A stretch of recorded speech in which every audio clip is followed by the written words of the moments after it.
Okay. So, ఈరోజు మనం about scale command గురించి చూద్దాం.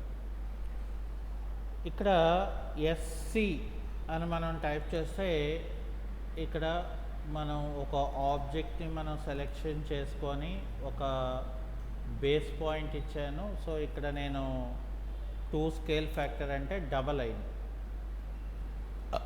ఓకే.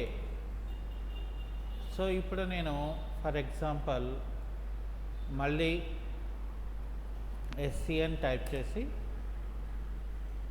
ఆబ్జెక్ట్‌ని సెలెక్ట్ చేసుకొని ఒక బేస్ పాయింట్ తీసుకొని 0.5 అని ఇస్తా.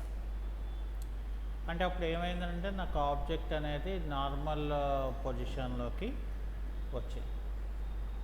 అలాగే ఇక్కడ ఫర్ ఎగ్జాంపుల్ ఎస్‌సి అని చెప్పి ఇక్కడ ఒక ఆబ్జెక్ట్ని సెలెక్ట్ చేసుకొని ఒక బేస్ పాయింట్ తీసుకొని ఇక్కడ నేను కాపీ అని చెప్పి ఫర్ సపోజ్ ఇక్కడ నేను 2 అని ఇస్తాను. అంటే నాకు ఇంకొక కాపీతోని నాకు ఆబ్జెక్ట్ అనేది ఏమైందంటే స్కేల్ అనేది క్రియేట్ అయింది.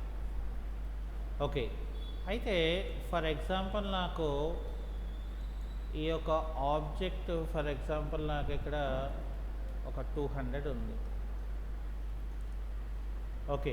సో, నాకు ఈ ఆబ్జెక్ట్ ఏమో ఇది ఎంతైతే ఉందో అంత నాకు స్కేలింగ్ పెరగాలి. ఓకే.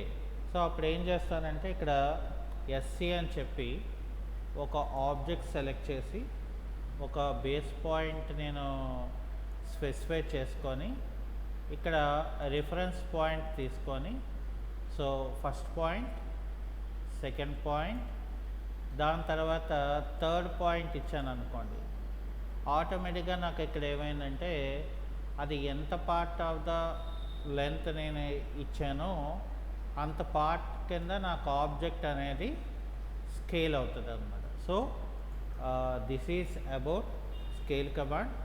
ఈ కాన్సెప్ట్ మీకు నచ్చితే కనుక షేర్ చేయండి, కామెంట్ చేయండి, అలాగే సబ్స్క్రైబ్ కూడా చేసుకోండి. Thank you.